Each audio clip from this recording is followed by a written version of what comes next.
Hello बच्चों, देखिए हम क्लास 10 का मैथ बता रहे हैं। इसमें प्रश्नावली 7.2 पे पहुंचे थे। इसके पहले हम कई वीडियो में बता चुके हैं और हम प्रश्नावली 7.2 शुरू किए थे, ठीक, जिसमें प्रश्न 8 हमें बताना है। 7 तक हम बता चुके थे, ठीक। प्रश्न 8 देखिए क्या है। प्रश्न 8, यदि ए और बी क्रमशः -2, -2 और 2, -4 हो तो बिंदु P के निर्देशांक ज्ञात कीजिए ताकि AP बराबर 3/7 AB हो तो P रेखाखंड AB पर स्थित हो। यहाँ पर दो बिंदु दिए गए हैं A और B। मान लेते हैं एक रेखाखंड AB है, AB, ठीक। A का निर्देशांक -2, -2 और B का है 2, -4, ठीक। AB मतलब AP बराबर दिया गया है, AP बराबर 3/7 AB और P रेखाखंड AB पर स्थित है। इसका मतलब एक बिंदु P है जो रेखाखंड AB पर स्थित है। यहाँ पर मान लेते हैं कोई बिंदु P है, ठीक, जो रेखाखंड AB पर स्थित है। तो हमें क्या ज्ञात करना है? बिंदु P के निर्देशांक। बिंदु P के निर्देशांक नहीं पता है तो इसको हम यहाँ पर लिख देते हैं x, y, ठीक। हमें बिंदु P के निर्देशांक ज्ञात करने हैं। तो यहाँ पर जो चीज हमें पहले ज्ञात है A और B के निर्देशांक और दिया गया है AP बराबर 3/7 AB। तो सबसे पहले लिखते हैं माना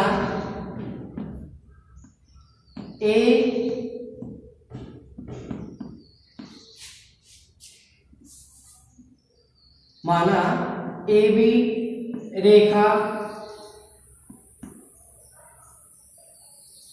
रेखाखंड पर, माना AB रेखाखंड पर कोई बिंदु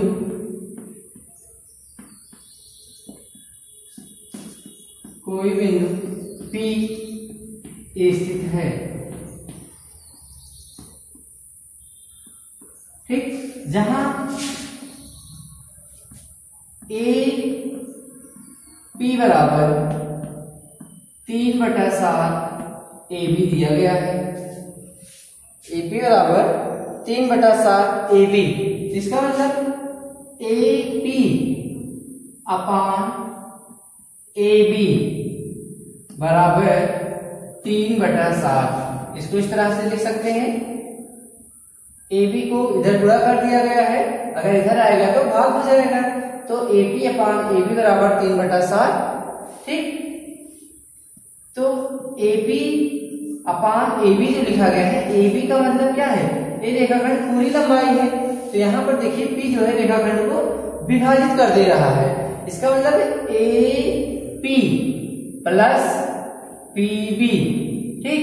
इसका मतलब AB के स्थान पर हम लिख सकते हैं AP प्लस PB बराबर 3/7, ठीक।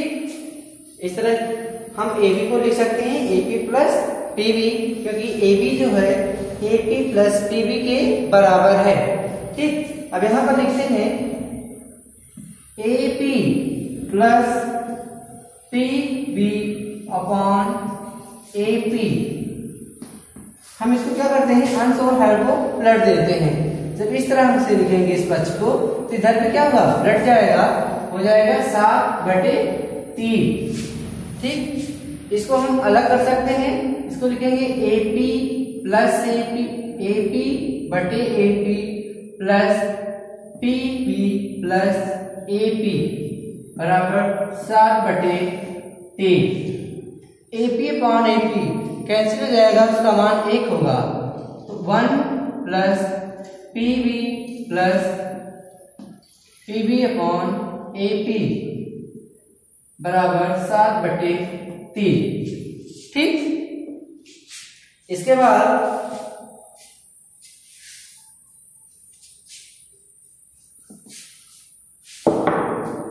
इसको पक्षांतर कर देते हैं, PB अपॉन AP बराबर 7 बटे 3 माइनस 1। ठीक, इसको जब हल करेंगे PB अपॉन AP 7 माइनस 3 बटे 3, यहां से हमें प्राप्त हो जाएगा PB अपॉन AP बराबर 4 बटे 3। यहां पर देखेंगे रेखाखंड को, पहले AP है, इसके बाद PB, इसलिए इसको हम पलट देते हैं, AP अपॉन PB, यहां पर जो हमें 3 बटे 4 प्राप्त हुआ, इसका मतलब क्या हो जाएगा, सॉरी 4 बटे 3 जो है वो हो जाएगा 3 बटे 4। इसका मतलब AP का मान A से P तक कितना है 3, P से B तक इसका मान कितना है 4। इसका मतलब P जो है रेखाखंड AB को, बिंदु P रेखाखंड AB को 3:4 में विभाजित करता है, 3:4 में विभाजित करता है। अब हमें क्या ज्ञात करना है, बिंदु P के निर्देशांक।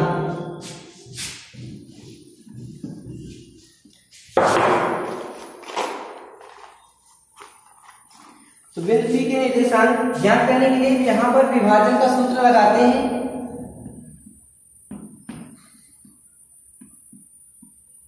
विभाजन सूत्र आपको बताया गया, विभाजन सूत्र याद होगा।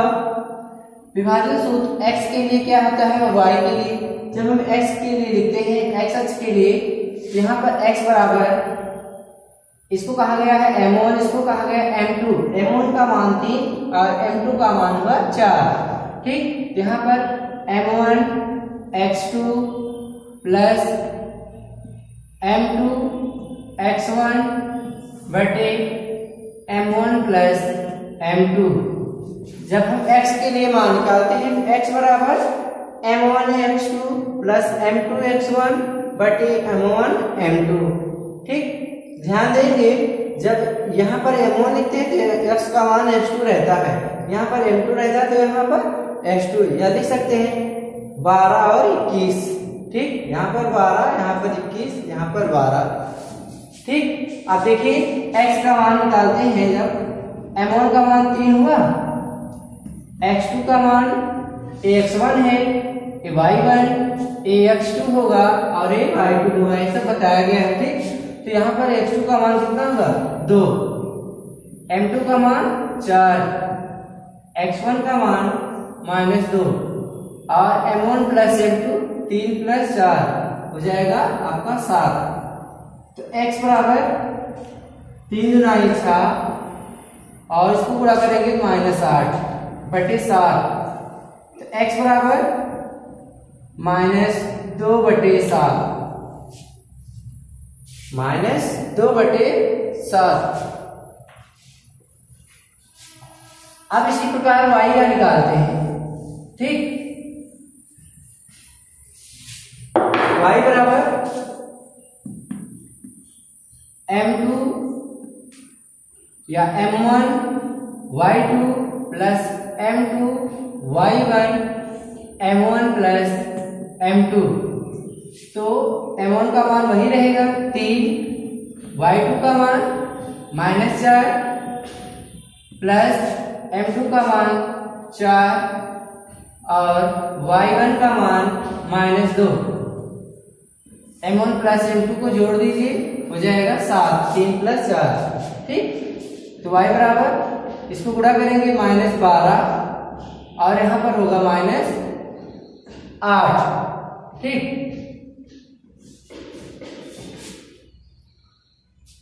4 तिहाई 12 और 4 दुनाई 8, तो y बराबर आ जाएगा -20/7। ठीक, एक बार फिर से देख लेते हैं। m1 का मान 3 है, m2 का मान 4 है और y2 का मान -4। ठीक, और y1 का मान है -2।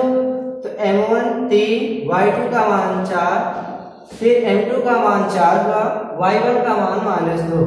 गुणा करेंगे 4 तिहाई 12 -12, 4 दुनाई 8 -8/7।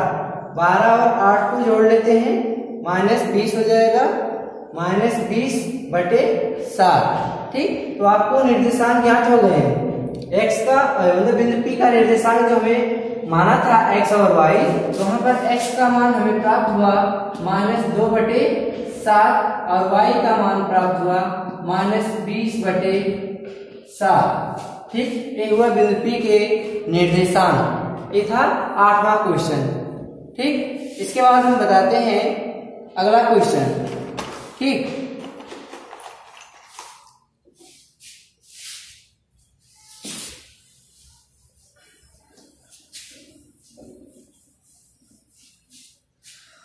बिंदु A का निर्देशांक दिया गया है -2, 2 और B का है 2 और 8 को जोड़ने वाले रेखाखंड AB को 4 बराबर भागों में विभाजित करने वाले बिंदुओं के निर्देशांक ज्ञात कीजिए।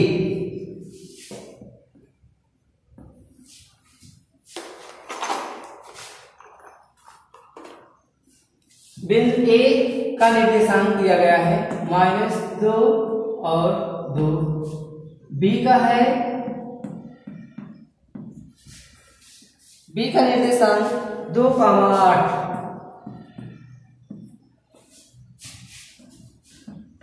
ठीक, इसका मतलब मान लेते हैं AB एक रेखाखंड है, AB एक रेखाखंड है जिसमें बिंदु A का निर्देशांक A है और B का है 2, 8। क्या कह रहा है कि AB को 4 बराबर भागों में विभाजित करने वाले बिंदु P के बिंदुओं के निर्देशांक ज्ञात कीजिए। इसका मतलब AB को 4 बराबर भागों में बांट दीजिए, 1, 2, 3 और 4। ठीक, ये माना गया कि AB को 4 बराबर भागों में विभाजित किया जा रहा है। इसके नाम रख देते हैं, मान लेते हैं P1, P2, P3। ठीक, P1, P2, P3 जो है वह AB रेखाखंड को 4 बराबर भागों में विभाजित करते हैं। इसको हम दिखा सकते हैं AP1 बराबर P1 P2 बराबर P2 P3 बराबर P3B, क्योंकि कहा जा रहा है कि 4 बराबर भागों में विभाजित करते हैं। इसका मतलब ये चारों मान क्या है, बराबर है और उनके निर्देशांक ज्ञात करने हैं। ठीक, अब P1 P2 और P3 की निर्देशांक ज्ञात करना है।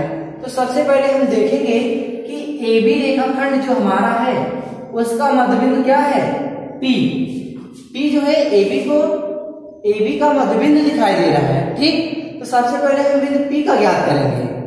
ठीक, बिंदु P का सबसे पहले निर्देशांक ज्ञात करेंगे। तो माना रेखाखंड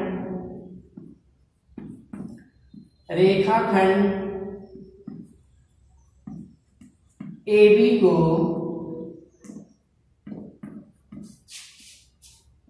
P1 P2 P3 4 बराबर भागों में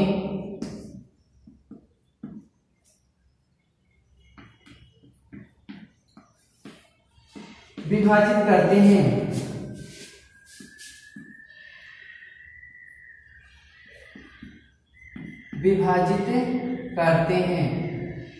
ठीक, तो यहां पर ये चीज होगा कि रेखाखंड AB को 4 बराबर भागों में विभाजित किया गया, इसलिए P1 बराबर P1 P2 P3 P2 P3 बराबर P3 B।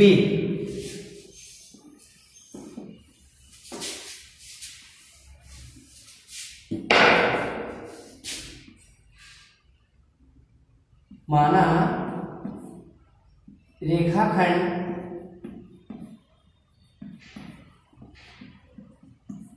AB का मध्य बिंदु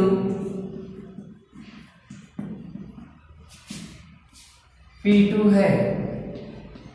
माना रेखाखंड AB का मध्य बिंदु P2 है, तो P2 का जो निर्देशांक ज्ञात करेंगे, मध्य बिंदु का फार्मूला बताया गया है, ठीक, x1 प्लस x2 अपान 2, ये मध्य बिंदु का फार्मूला है, ठीक। मध्य बिंदु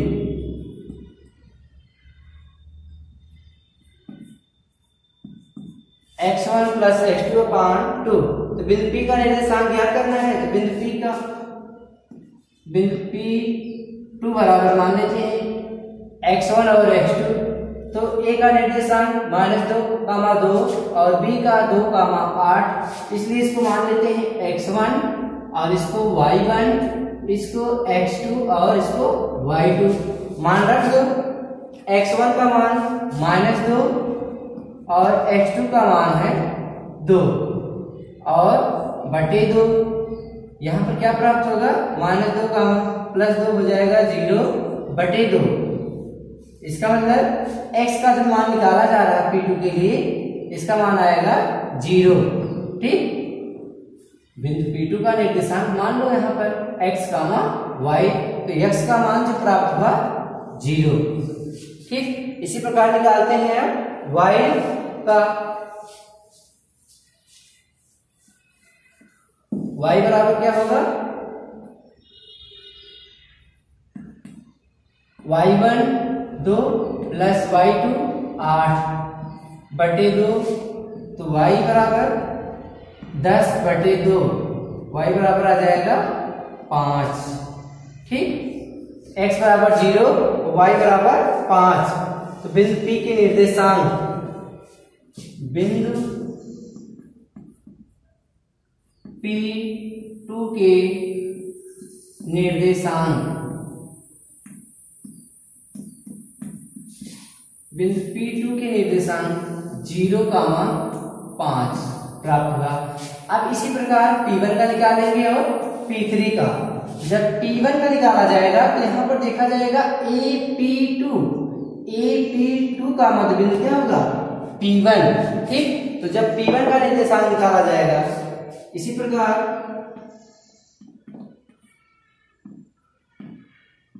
P1 का निर्देशांक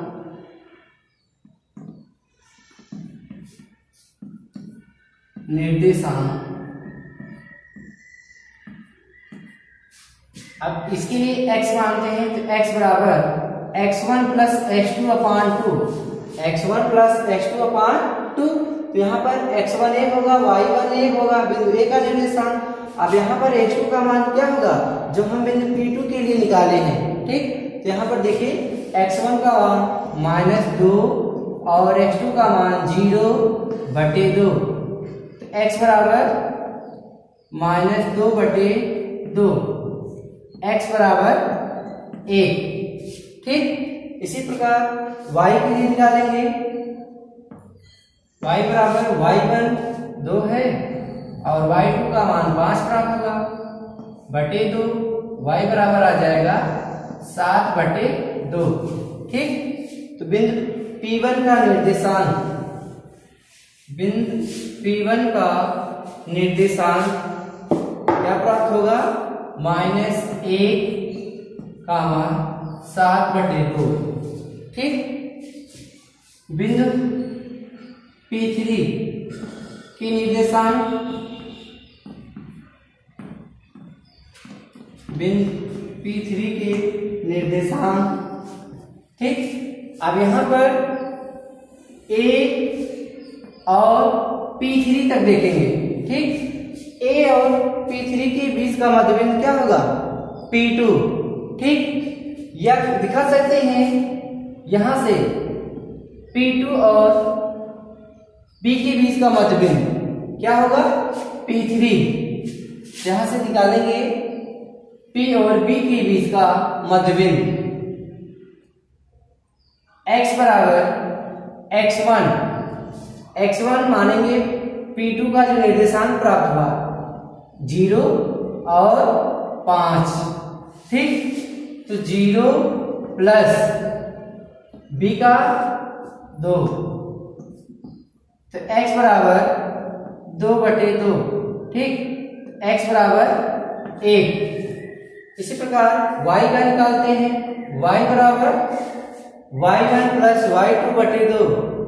y1 का मान 5, y1 का मान 5 और y2 का मान 8/2। y बराबर आ जाएगा 13/2, ठीक।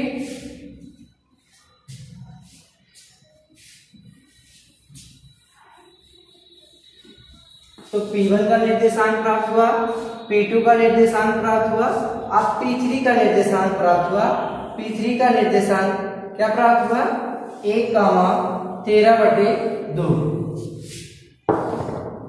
P3 के निर्देशांक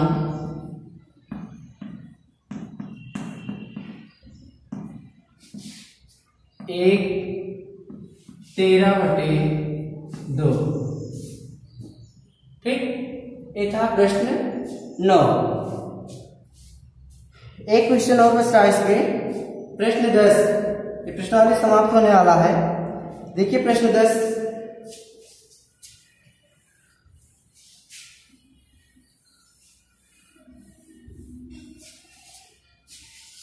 एक समचतुर्भुज का क्षेत्रफल ज्ञात कीजिए जिसके शीर्ष इसी क्रम में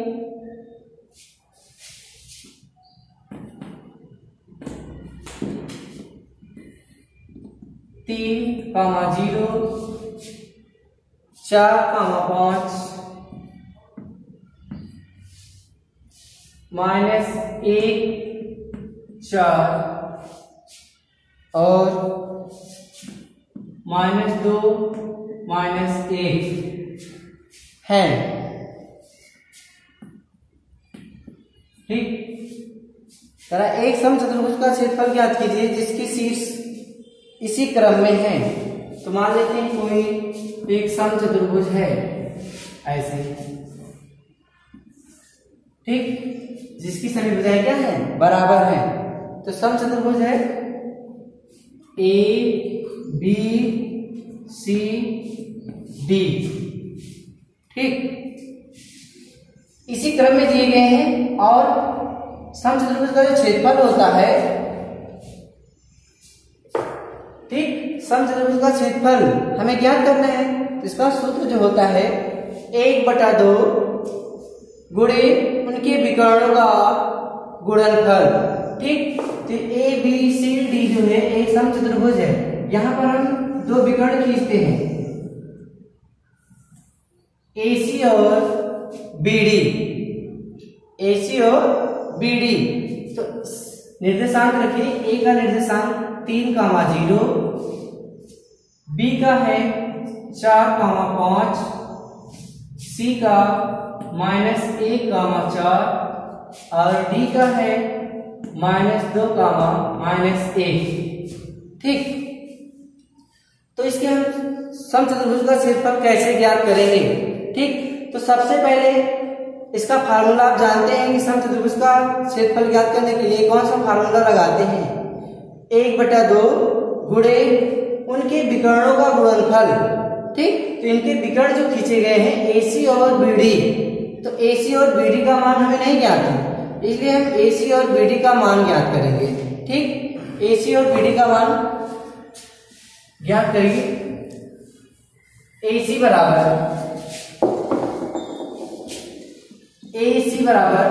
आपको बताया गया दूरी का सूत्र, ठीक, उसी फार्मूले पर निकाला जाएगा। सबसे पहले AC के बीच की दूरी निकालते हैं,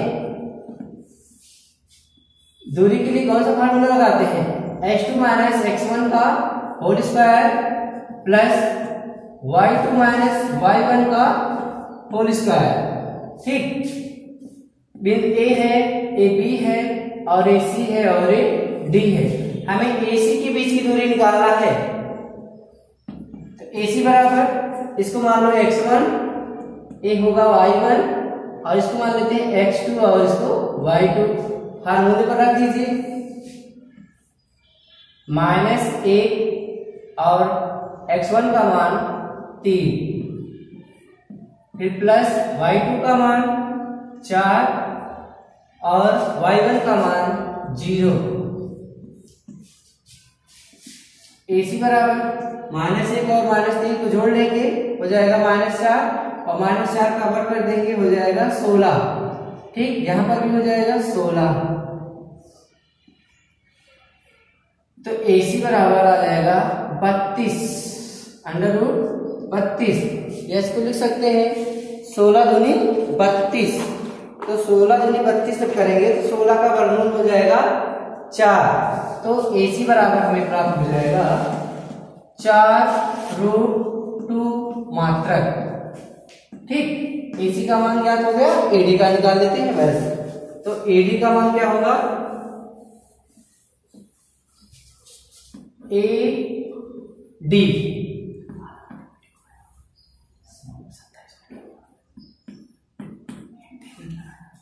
BD बराबर। ठीक, तो BD का मान निकाल लेते हैं। BD के लिए फार्मूला लिख देते हैं एक बार, दूरी का x2 माइनस x1 का whole square plus y2 minus y1 का होल स्क्वायर। ठीक, BD बराबर, अब देखिए B कहाँ है, यहाँ पर, और D यहाँ पर है। अब यहाँ पर ये x1 और y1 नहीं होगा। अब BD की बात करते हैं तो यहाँ पर ये हो जाएगा x1 और ये होगा y1 और ये हो जाएगा x2 और ये होगा y2। मान रखो x2 का मान -2, x1 का मान 4 का वर्ग प्लस y2 का मान -1, y1 का मान 5। ठीक,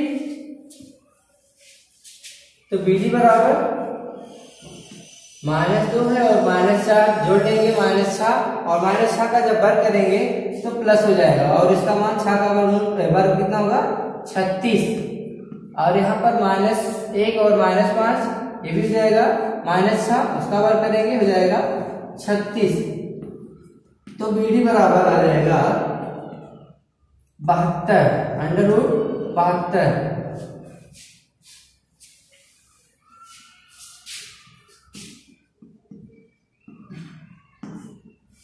अब निकालना है हमें, क्या निकालना है, समचतुर्भुज का क्षेत्रफल। ठीक,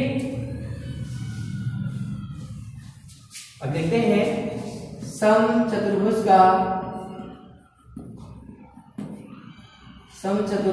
क्षेत्रफल।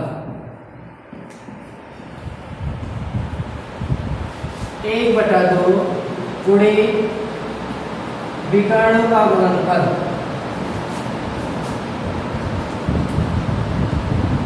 विकर्णों का गुणनफल। ठीक, 1/2 विकर्णों का गुणनफल। तो दो विकर्ण थे AC और BD, अब दोनों का मान निकाल चुके हैं। मान रख दो 1/2 AC का मान आया था 4√2 गुणे BD का मान आया है √72। ठीक, इसको √72 का वर्गमूल निकाल लेते हैं, कितना होगा 36 दूनी 72। ठीक, तो 36 का वर्गमूल क्या हो जाएगा 6। तो 1/2 गुणे 4 √2 गुणे 6 गुणे √2। इसको सरल कर देते हैं, 2 दूनी 4। तो यहाँ पर आपका बचेगा 2 √2 गुणे 6 गुणे 6√2। अंडर रूट 2 गुणे अंडर रूट 2 करेंगे, इसका मान 2 हो जाता है, ठीक। और 6 गुनाई 12, तो 12 गुणे 2, इसका मतलब इसका मान कितना आ जाएगा 24 मात्रक, 24 मात्रक। देखिए अंडर रूट 2 गुणे अंडर रूट 2 दोनों का गुणा जब करेंगे इसका मान हो जाएगा अंडर रूट 4, अंडर रूट 4 का वर्गमूल ले लेते हैं, हो जाता है 2, तो 2 गुणे 2 4, 4 गुणे 6 कितना आ गया 24। इसका मतलब समचतुर्भुज का क्षेत्रफल, समचतुर्भुज का क्षेत्रफल प्राप्त होगा 24 मात्रक, ठीक। ये प्रश्नावली आज समाप्त हो गया, प्रश्नावली 7.2, ठीक। धन्यवाद।